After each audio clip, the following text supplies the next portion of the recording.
안녕하세요, 집중 여러분. 반갑습니다. 457립의 늘보맨입니다. 자, 여러분들 많이 기다리셨을 텐데, 오늘 항목풀이를 진행할 기업은 바로, IBK 기업은행입니다.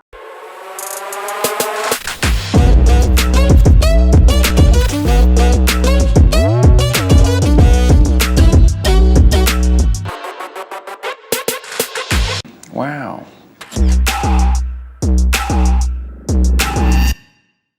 자, 신입행원 채용 공고가 이제 시작이 되었고, 여러분들 자소서 문항 열심히 작성하고 계실 텐데, 그래도 이번에는 여러분들 좀 부담이 덜 하실 것 같아요. 문항도 4문항인데, 1500바이트로 작년보다는 글자 수가 조금 줄었거든요. 그래서 여러분들이 딱 핵심만 간결하게 작성하시면, 후다닥 작성하시지 않을까 싶습니다. 자, 여러분들이 좀 어려워하실 만한 문항을 제가 오늘은 2가지를 좀 뽑아왔는데, 하나하나씩 차근히 설명을 드려보도록 하겠습니다.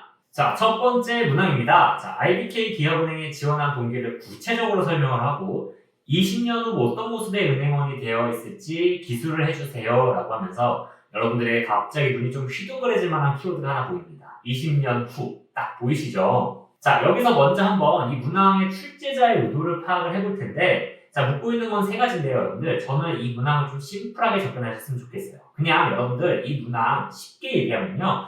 지원 동기랑 입사 후 포고 묻고 있는 겁니다. 자, 한번 문항을 구조적으로 분석을 해볼 텐데 자, 첫 번째, 기업은행에 지원한 동기를 작성하라고 하기 때문에 이건 뭔가요? 그냥 기업은행을 내가 선택한 이유를 말해달라는 거죠. 그리고 두 번째로 20년 후 본인은 어떤 은행원이 될 것 같냐 20년 후 본인의 모습을 좀 기술해달라 하고 자, 이 문항에 나와 있지는 않지만 여러분들 이 20년 후 모습만 딸랑 적고 끝내실 건가요?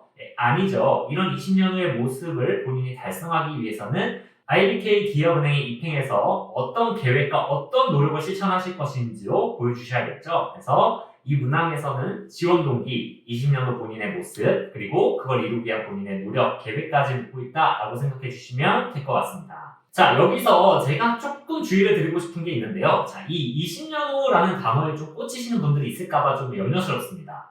자, 20년 후는요, 그냥 여러분들 생각을 해보시면 상징적인 의미예요. 정말 2044년에 여러분들이 어떤 모습으로 있을 것 같냐 이걸 물어보는 게 아니라요. 그냥 20년이라는 기간만큼 이 중장기적인 이 시간만큼 여러분들이 이 어떤 모습으로 성장했을 것 같은지 한번 생각해보고 그에 대한 계획을 좀 꼼꼼하게 묻고 있다고 생각해 주시면 될 것 같아요. 그래서 절대 2044년 묻고 있는 것 아니고요. 20년 후라는 단어는 그만큼 중장기적인 입사 후 부부 여러분들의 계획을 묻고 있다고 생각해 주시면 돼요. 그냥 상징적인 의미일 뿐입니다. 그래서 여러분들이 이 20년 후라고 표현한 거에 의도를 한번 생각을 해보면요. 그만큼 중장기적인 거기 때문에 그냥 1, 2년 행원하다 그만둘 사람 아니고요. 바로 내가 이걸 정말 업으로 삼고 내가 정말 정년퇴직할 때까지 내 노후 때까지 정말 이 은행원이라는 일을 계속해 나갈 사람을 뽑고 싶다는 거겠죠. 그래서 20년 정도의 계획까지 가지고 있는 친구들이 지원해줬으면 좋겠다는 의미인 거예요. 즉, 입사해서 얼마 후에 퇴사할 행원이 아니라 여러분들 정말 20년 이상 근속하실 행원을 모집하고 있다라고 생각해 주시면 될 것 같아요. 그만큼 로열티를 보겠다는 거죠. 자, 마지막으로 드리고 싶은 팁은요. 여러분들 이 문항 20년 후에 본인의 행원 어떤 모습일지 사실 잘 가늠이 안 가죠. 우리가 사실 내일도 알기 어려운데 20년 후를 어떻게 알 수 있을까요? 그래서 사실은 굉장히 막연할 거예요. 그렇다면 혹시 작년에도 기업은행을 지원하셨던 분들은 작년 자소서를 좀 재활용해 볼 수도 있습니다. 20년 후라는 게 사실은 여러분들 기업은행에서 미래 고객에 대한 문항이 출제가 된 적이 있었거든요. 그래서 작년 23년도 하반기 문항에 기업은행의 미래 고객은 누굴 것 같은지 이런 걸 물어보는 문항이 있었는데 그 미래 고객을 여러분들 공략하겠다는 관점으로도 작성을 해볼 수가 있어요. 그래서 너무 어려워하지 마시고 작년에 써둔 자소서가 있는 분들은 그거 다시 한번 꺼내서 열어보셨으면 좋겠습니다. 그러면 아마 여러분들이 활용하실 수 있는 소스가 있을 거예요. 제가 45GD 홈페이지 예시에는 작년 자소서를 재활용할 수 있는 예시까지 한번 첨부를 해놨거든요. 그걸 참고해 보셔도 좋을 것 같고요. 자, 그래서 여기까지 좀 설명을 좀 드렸는데 여러분 그럼 이제 어떻게 작성해야 될지 궁금하시죠? 그래서 작성 프레임워크와 동시에 한번 예시를 좀 보여드리도록 하겠습니다. 자, 첫 번째는 기업은행에 지원한 이유를 그냥 그대로 써주시는 겁니다. 아마 이제 기업은행은 이제 기업금융 하시는 분들 좀 지원하실 수도 있는데 개인금융도 필요합니다. 제가 자소서 문항풀이에 왜 기업은행에서도 개인금융이 필요한지, 개인금융이 해줘야 되는 역할이 무엇인지를 자세하게 써놓았거든요. 참고해보시면 좋을 것 같고요. 대신에 오늘 저는 예시를 좀 기업금융으로 가져오기는 했습니다. 그래서 자, 시장을 치유하는 은행이라고 합니다. 아무래도 기업은행이 시중은행과 비슷한 성격을 띠고 있지만 엄연히 국책은행이고 아무래도 중소기업을 중점적으로 금융상품을 제공하는 정책기관이다 보니까 이런 성격을 조금 띠고 있습니다. 그래서 이런 것들 표현해 주시면 좋고요. 그래서 소제목을 시장을 치유하는 은행으로 좀 표현을 해봤고 자, 기업은행에서 본인은 시장 실패를 극복하고 중소기업이 앞으로 나아가도록 돕는 RM이 되고 싶다고 합니다. 자, 여기에 제가 좀 현상을 가져왔는데 여러분들 기사를 읽다 보면 저는 이런 기사를 좀 찾아봤어요. 이 기업금융시장에서 벌어지는 양극화 현상이 있는데 이게 뭐냐 하면 자, 중소기업들에게 자금을 지원을 해주는데 여기서도 양극화 현상이 발생을 한다는 거예요. 제가 우리은행 자소서 문항풀에서 설명을 해드렸지만 지금 시중은행들이 이제 가계대출 규제다 아니면 이자장사 비판이다 이런 이유로 기업금융을 공격적으로 펼치고 있다는 얘기를 한번 드린 적이 있습니다. 근데 그 시중은행들이 그냥 해주는 게 아니라요. 정말 우량 기업들에게만 해주고 있는 거예요. 그러니까 누가 봐도 잘 될 것 같은 기업들에게만 금융상품을 제공을 해주고 있는 거죠. 그러다 보니 지금 당장 눈에는 보이지는 않지만 성장 가능성이 있는 기업들이 있을 수 있거든요. 그런 기업들이 실질적으로 도움을 못 받고 있는 거죠. 즉, 중소기업 중에서도 재무제표나 이런 것들을 봤을 때 우량 기업으로 판단이 되는 기업들이 자금 지원을 받고 있고 정말 지금 생존의 고비에 놓여있는 중소기업들은 오히려 지원을 못 받고 있는 상황이 된 거죠. 그러면 여러분들 아무래도 그런 시중은행보다는 이런 정책금융기관, 중소기업은행에서 이런 것들을 한번 해볼 수 있는 게 좀 더 가능성이 있지 않을까요? 그런 중소기업들을 확실하게 지원을 해줄 수 있지 않을까요? 네, 그런 점에서 한번 작성을 해봤습니다. 여기는 이러한 상황에서 IBK 중소기업은 성장 유망 중소기업 특례전 여기 페이지를 다시 설명하겠습니다. 이제 자, 그래서 이제 IBK 기업은행은 지금 성장 유망 중소기업들을 뭐 특례 지원을 한다든지 아니면 수출 중소기업 맞춤형 지원을 한다든지 중소기업 금융 지원의 그 폭을 좀 넓히고 있거든요. 그래서 시중은행에서 하면은 우량 기업들밖에 금융상품을 제공해 줄 수가 없을 텐데 여신을 해줄 수밖에 없는데 이 기업은행에서 하게 되면 조금 더 보폭을 넓혀서 더 많은 기업들에게 지원을 해줄 수가 있는 거죠. 그러면 다른 시중은행이 아니라 나는 기업은행에 가야겠구나. 이 기업은행에서 RM을 해야겠구나 라는 확신이 들 수밖에 없는 거죠. 그래서 이렇게 기업은행에 대한 로열티를 좀 확실하게 드러내 주실 수도 있습니다.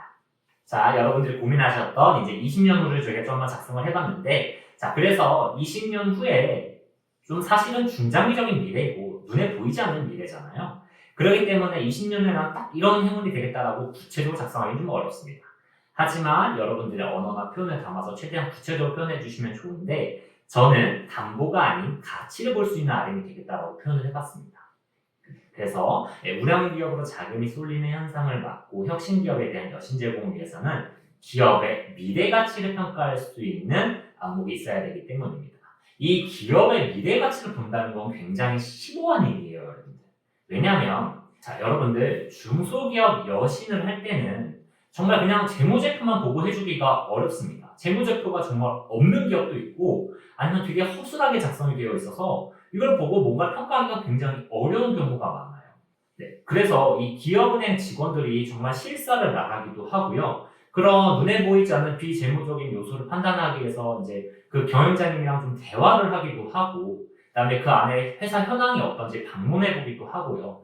되게 그런 정보를 파악하고자 그 사업자들과의 스킨십이나 이런 것도 되게 많이 하거든요. 네, 이러한 점에서 재무제표가 아니라 이런 비재무적인 요소, 기업의 성장 가치를 본다는 건 굉장히 높은 수준의 안목이 있어야 되는 일인 거죠.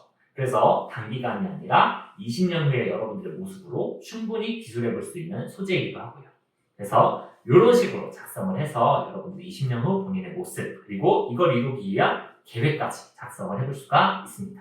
자, 여러분들 여기까지 해서 제가 1번 이제 지원 동기와 입사 후보 문항을 좀 설명을 드렸는데 제가 본격적으로 좀 설명을 드리고 싶은 건 사실 4번 문항이에요.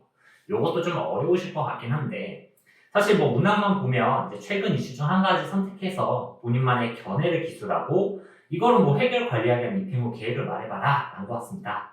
근데 여러분들 뭐 이슈 찾기는 너무 쉬우실 거예요. 왜냐면 여러분들 뭐 최근에 이제 뭐 부동산 PF 사태도 있고 뭐 은행권에서 이러저러한 이슈들을 찾아보면 굉장히 많잖아요. 그렇기 때문에 여러분 이 이슈를 찾는 것은 어렵지 않은데 이 이슈를 내가 이 펜을 어떤 역할로 기여를 해야 될지 이게 작성하는 게 좀 어려우실 것 같습니다. 자, 그래서 작성 포인트를 좀 설명을 드리면요. 자, 첫 번째 이 문항은 좀 금융권에 대한 관심도를 묻는 것입니다. 사실 기업은행 자소서가 좀 적부이기도 하고 또 이제 필기나 한번 보러 가볼까 이렇게 생각하셔서 좀 접근하신 분들도 굉장히 많거든요. 그렇다 보니 기업은행에서는 정말 정말 은행에 오고 싶어하는 특히 이 기업금융 그리고 이 기업은행에 관심을 가진 친구들을 좀 뽑고 싶어할 거예요. 그래서 이런 친구들 어떻게 가리면 좋을까라는 의도로 이런 문항을 출제하지 않았을까 싶습니다.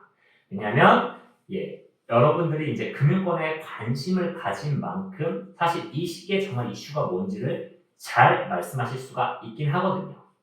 그래서 이 문항은 이슈를 보는 것보다 이 이슈에 평소에 관심을 가져왔는지 금융권과 관련된 이슈들에 대해서 여러분들이 팔로우를 하고 있고 이런 것들 찾아보고 알아보고 노력했는지를 보고 있는 문항입니다. 그래서 제가 드리고 싶은 말씀은 이제 뭐 기사를 찾아서 보면 그 은행원들의 횡령이라든지 뭐 이런 문제가 나올 수가 있는데요. 자, 이런 횡령과 같은 문제들은 사실 과거에도 있었고 대과거에도 있었을 내용들이에요.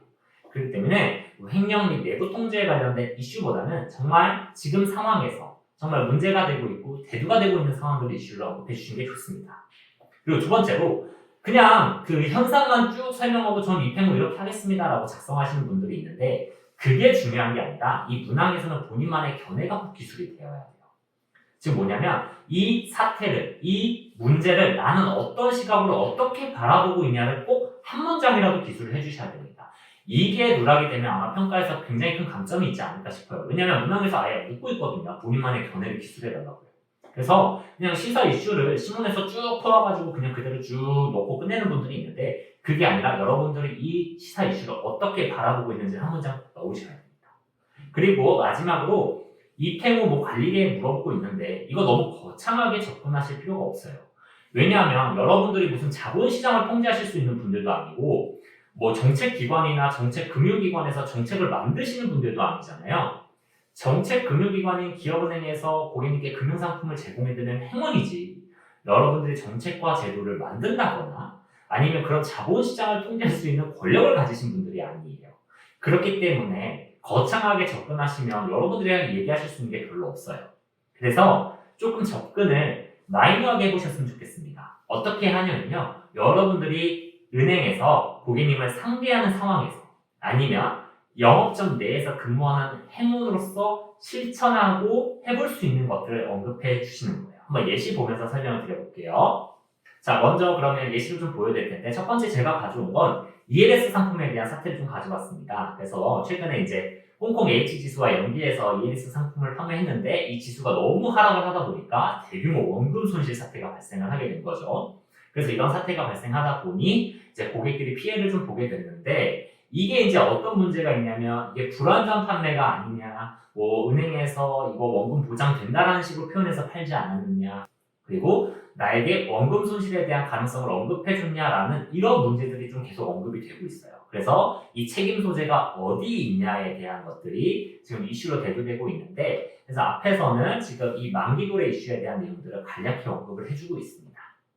그래서 이렇게 이슈에 대한 설명을 좀 해주고 난 다음에요. 여기다 나의 의견을 견해를 기술을 하는 거죠. 자, 보면 하지만 무엇보다 이 문제의 진짜 핵심은 고객 신뢰 및 책임 소재에 있다고 생각합니다 라고 하면서 나의 생각이 벌써 들어갔잖아요. 근데 뭐라고 생각합니다 라고 하면서 내 생각을 말하고 있죠. 이겁니다. 이렇게 이 사태를 그냥 단순히 기술하는 게 아니라 신문에서 쭉 끌고 와서 복붙하는 것이 아니라 여러분들의 생각이 한 문장이라도 들어가야 됩니다. 그래서 원금 손실이 있는 상품에다 불구하고 원금 보장이 가능한 것으로 판매했다는 불안전 판매에 대한 가능성이 있는데 자, 이는 소비자 간에 그리고 소비자와 금융기관 간의 소송 및 신뢰 소멸로 이어질 수 있다는 가능성이 있기 때문이죠. 이렇게 본인이 내가 보기에는 이 문제는 그냥 단순히 피해가 발생한 게 문제가 아니라 금융기관과 소비자가 이 신뢰가 소멸하는 문제가 발생할 수 있다. 못 믿는 거죠. 나한테 원금 손실에 대한 얘기를 안 해줬기 때문에 못 믿는 거죠. 그래서 이런 문제가 대두될 수 있기 때문에 이게 진짜 문제다라고 자신의 의견을 표현하고 있습니다. 자, 그래서 이제 해결 및 관리 계획을 보면 이제 제가 첫째, 둘째, 셋째까지 준비를 해왔는데 보면 거창한 것이 있는 게 아니에요. 그냥 영업점에서 고객님께 상품의 위험도를 정확하게 평가하고 충분한 정보 제공하겠다. 사실 이게 기본이죠. 그래서 원금 보장된다라는 표현 쓰는 게 아니라 고객님 원금 손실이 충분히 있습니다. 가능성이 있습니다. 이 점은 주의하셔야 됩니다라고 충분히 설명을 하는 거죠. 그리고 둘째, 이런 만기 도래가 되는 상품이 있으면 내가 사전에 모니터링을 해보는 거죠. 그래서 여러분들 꼭 원금이 넘어서 수익이 발생하는 것도 좋지만 사실은 그 손실을 최소화하는 것도 사실은 남는 장사입니다. 자, 여러분들 마이너스 100이냐 마이너스 10이냐는 사실 90이 차이 나는 얘기거든요. 그래서 손실이 났냐 안 났냐보다 손실이 얼마나 적게 나게 하느냐도 중요하기 때문에 이런 상품들을 모니터링하면서 손실이 날 것 같으면 이걸 고객님들한테 빨리빨리 알려드리고 그에 대해서 조치를 하는 것도 또 하나의 방법이 될 수도 있겠죠. 그리고 마지막으로 고객 소통 채널을 활용해서 투자자들에게 시장 변동성과 위험에 따른 명확하게 정보를 제공하고요. 그 다음에 그 투자자들의 성향에 맞춰서 투자 포트폴리오를 제공하는 거죠. 공격적인 투자 성향이 있는 분들께는 이제 원금 손실이 조금 가능성이 있어도 수익률이 높은 상품을 추천해 드릴 수도 있는 거고 만약에 정말 안정형을 추구하시는 분들은 원금 손실이 발생하지 않는 상품 위주로 추천해 드리는 거죠. 그러면 적어도 고객과 금융기관 간의 신뢰가 깨지는 일은 없을 테니까요. 자, 그래서 거창하지 않고 이렇게 첫째, 둘째, 셋째로 해서 여러분들이 영업점에서 그리고 회원으로서 할 수 있는 것들에 대해서 계획을 작성해 주시면 되겠습니다. 그래서 제가 이렇게 1번과 4번 문항을 풀어드렸는데 물론 잘 작성하시는 분들도 있겠지만 분명 이 문항을 처음 작성해 보시거나 아니면 혹시 이 내용이 맞나 좀 걱정이 되시는 분들도 있을 거예요. 그래서 더 자세한 설명과 또 더 많은 예시가 좀 참고하고 싶다. 그리고 이 풀이에서 나와 있지 않은 더 많은 설명이 좀 듣고 싶다, 알고 싶다 하시는 분들은 저희 45GD 홈페이지에 자소서 문항풀이 게시판 참고하셔서 도움 받으셨으면 좋겠고요. 저는 다음 기회에 또 찾아뵙도록 하겠습니다.